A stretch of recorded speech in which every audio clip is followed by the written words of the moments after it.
Alright, you have the living room in here. You walk in, you see your furnace and utility room. So on the left you have bedroom, smaller bedroom here, a second bedroom with it on this side here, a third bedroom to the back. You have your one full bathroom in here, funky stuff. You have another full bathroom in here. This would be for the master. This one's laid a little bit different. It looks like this room is a little bit tighter, but it's the same kind of thing. It has 3 bedrooms here as opposed to 4. Yard space is huge.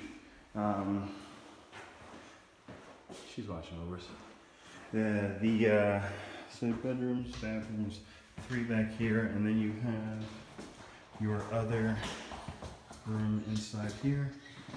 You walk through, it has the dining room, leads into the back, the kitchen off to the back side as well, and the side door, garage is to the front, that's the baby, and this is how we get outside.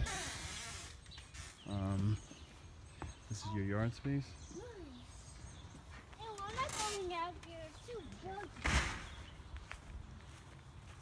That's not bad. Plenty of yard space back here, some trees, these can all be cut down or whatever. There's open space, and you can even bump this out as well.